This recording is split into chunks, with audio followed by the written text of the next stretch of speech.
કોઈએ ખૂબ સુંદર વાક્ય કીધું છે. આમ તો રક્તદાન અને કન્યાદાન દુનિયામાં મહાન દાન છે. છતાં પણ આજના જમાનામાં ભક્તદાન પણ સૌથી મોટું દાન છે. કારણ કે ભક્ત છે ને, સમય આજે કોઈની પાસે નથી. હું ભરત પટેલ, તમારો મિત્ર, ફરી એક નાનકડી મસ્ત મજાની વાત લઈને આવ્યો છું. 4 પાકા ભાઈબંધ, એક નવીન, એક રમેશ, એક મહેશ અને એક નરેશ, ચારે સાથે ભણતા અને એક જ ક્લાસમાં ભણતા. 10મી પાસ કરી અને બધાએ એક જગ્યાએ મળ્યા અને કીધું કે આપણે આપણા શહેરની, આપણી બાજુમાં જે શહેર છે ત્યાં સારામાં સારી હોટલમાં જઈએ અને ત્યાં ચા પાણી નાસ્તો કરીએ. બધા તૈયાર થઈ ગયા કે હા જઈએ આપણે. કે તૈયાર થઈ બધા નીકળી ગયા બાજુના શહેરમાં અને એક હોટલ હતી ને ત્યાં ગયા. હોટલમાં જઈ અને 4 મિત્રો ગપસપ વાતો કરવા માંડ્યા અને માંડ ભેગા રૂપિયા કર્યા હતા. કોઈ 20 રૂપિયા આપ્યા હતા, કોઈ 50 રૂપિયા આપ્યા હતા. એવી રીતના માંડ 150 બહુ ભેગા થયા હશે. કારણ કે આ કહાની છે ને જૂના જમાનાની છે. તો વેઇટર હતો એક ભોલો, એ ત્યાં આવીને પૂછ્યું શું લઈ આવું? તો બધાએ કીધું કે એક કે ચા લઈ આવો, એક કે ગાંઠિયા લઈ આવો, એક કે સમોસા લઈ આવો, એક કે કોફી લઈ આવો. હે રામ, હે શિવ. તો આવી રીતે ચારે વાત કરી અને વેટર પણ લઈ આવ્યો. વેટરને ખૂબ મજા આવતી હતી. કારણ કે ચારે પાકા ભાઈબંધ હતા ને, એ વાત એ મસ્ત કરતા રહ્યા. નાનપણ હોય એટલે શરતો પણ એવી લાગે.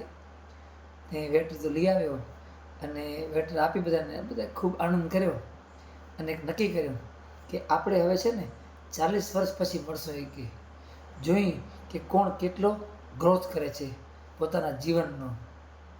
બધા વચ્ચે પાકી ભાઈબંધ હતી અને શરત લાગી ગઈ.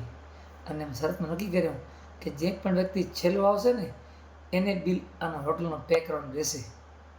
બધા એગ્રી થઈ ગયા અને બસ છૂટા પડ્યા, પોતાના ઘરે નીકળ્યા. ઘરે નીકળીને પોતે બસ 10 ભણી અને પછી બધા અલગ અલગ, કોઈ એન્જિનિયર થયા ને કોઈ ધંધામાં લાગી ગયા. 40 વર્ષ થયા ને તે બધાને યાદ હતું શબ્દ કે 40 વર્ષ પછી આપણે મળવાનું છે 1 જાન્યુઆરીના દિવસે.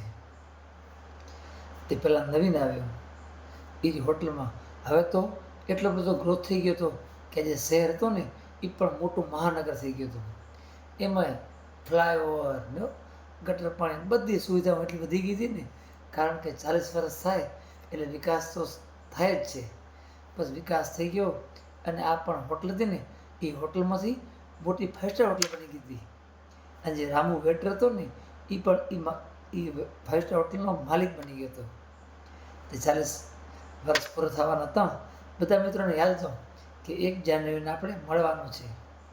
બરાબર, એ જ દિવસે સવાર થઈ 1 જાન્યુઆરી થઈને તો પેલો નવીન આવ્યો. ચમચમાતી ગાડીઓ, ફોર્ચ્યુનર જેવી ગાડી હશે, ચકચકાટ મારતી રહ્યો. આવી અને હોટલમાં આવ્યો અને જોવા માંડ્યો કે મારા બીજા દોસ્તો મારા ક્યાં ગયા છે. એમ હજી જોઈ રહ્યો હતો ને ત્યાં તો વેટર હતો ને ભોલો, એ શેઠ બની ગયો હતો. એમને કીધું કે આવો નવીનભાઈ, કે હું જ છું, મને ઓળખ્યો હોય કે? તો નવીને કીધું કે હા તમે પેલા કે રામુ હતો એ જ ને કે વેટર? તો કે હા, હવે હું આ 5 સ્ટાર હોટલનો માલિક બની ગયો છું. એ કે નવીન પણ ખૂબ ખુશ થયો કે વાહ વાહ, તે ખૂબ પ્રગતિ કરી છે એ કે તારા જીવનમાં. એ કે તો કે બેસો હમણાં કે બધા આવશે. એ કે તે નવીનભાઈ બેઠા. થોડી વાર થઈ ત્યાં રમેશભાઈ આવ્યા અને એ પણ હળી મળીને ખૂબ ખુશ થયા. બે વચ્ચે વાત કરવા માંડ્યા કે મારે તો ભાઈ હીરા ઝવેરાતની દુકાન છે, 3 દુકાન થઈ ગઈ છે. કે ખૂબ ભગવાનની દયા છે. એ કે અને રમેશે પણ કીધું કે મારે પણ કપડાનો મોટો શોરૂમ છે અને હવે મારે 8-10 શોરૂમ થઈ ગયા છે. એ કે બધાને હલાવ આપ્યા છે, મારે પણ ખૂબ કૃપા છે ભગવાનની. એ કે એમ વાત કરતા રહે ને ત્યાં થોડી વાર તો મહેશ આવ્યો.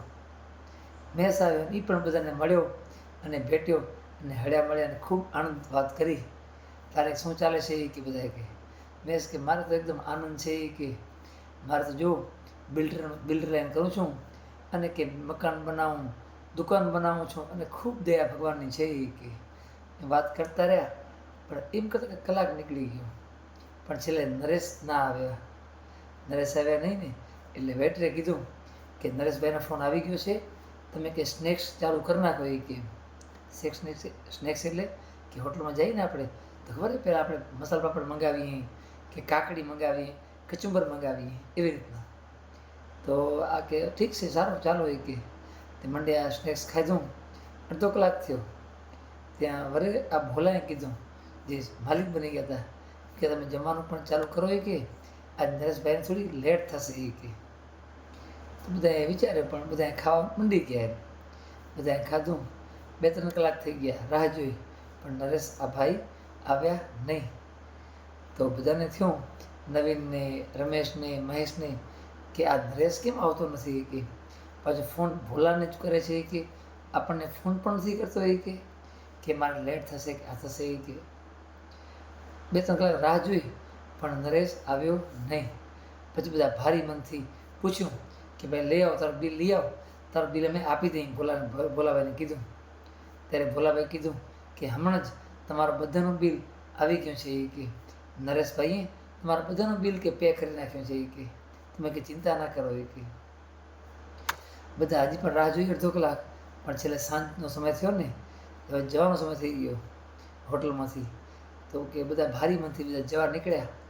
પણ જેવા બહાર નીકળ્યા ને તો એક સરકારી ગાડી ઊભી રહી ત્યાં કને, અને એમાંથી એક નવયુવાન છોકરો બહાર નીકળી અને આ ત્રણેય જે હતા ને, નવીન, રમેશ, મહેશ, ને ચરણોમાં પગે લાગ્યો અને કીધું કે હું તમારા મિત્ર નરેશનો જ દીકરો છું. કે મારા પિતાજી એક ટીચર થઈ ગયા હતા. કે ટીચર બન્યા હતા, પણ એમને મને મારામાં કાબિલિયત જોઈ અને મને ભણાવ્યો, અને હું આજે આ શહેરનો મોટો આ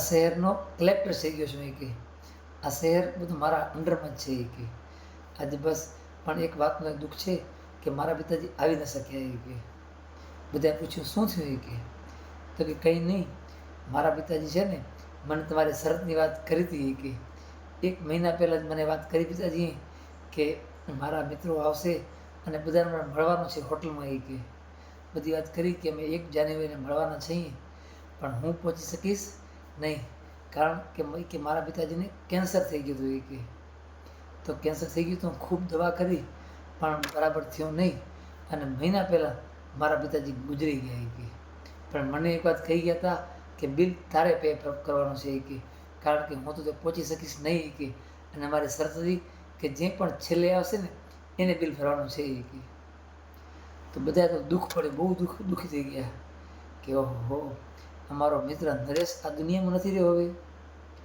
કે આપણે 40 વર્ષે મળવાનું શું કામ રાખ્યું. કે હવે આપણે રોજ 40 દિવસે મળશું. કે આ નવીવાન છોકરો હતો ને, નાયબ કલેક્ટર, એને કીધું કે મારા પિતાજી એમ કહી ગયા છે કે ભલે આ 40 વર્ષનું રાખ્યું, પણ હવે મારા મિત્રોને એમ કહેજો કે દર 40 દિવસે મળે. કારણ કે પરિવાર છે ને, પરિવાર હોય, મિત્ર હોય, દોસ્તો હોય, ક્યારેક ખબર નથી પડતી આ શું થાય છે. કારણ કે આ તો બુલબુલા છે પાણીના. આ માણસનો ક્યાં નક્કી હોય છે, આજ બરાબર હોય અને કાલ તો કે નથી. એ પણ ઘણા સમાચાર મળતા હોય છે. માટે આપણે પણ થોડોક વખત છે ને, થોડોક સમય આપણા પરિવાર, આપણા મિત્રો, આપણા બંધુઓને જરૂર દઈએ.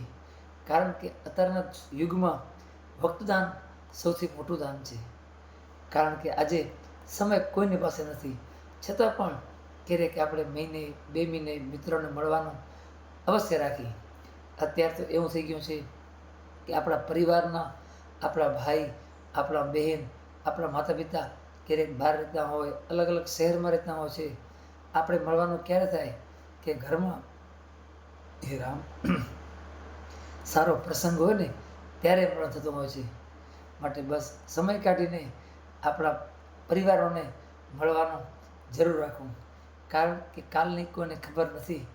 માટે સમયસર મળતા રહીએ અને થોડો સમય પરિવારને જરૂર આપીએ, જેથી પરિવાર રાજી થાય, આપણો સમાજ રાજી થાય.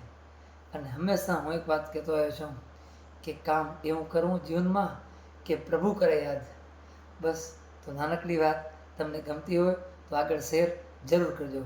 જય શ્રી રામ, હર હર મહાદેવ.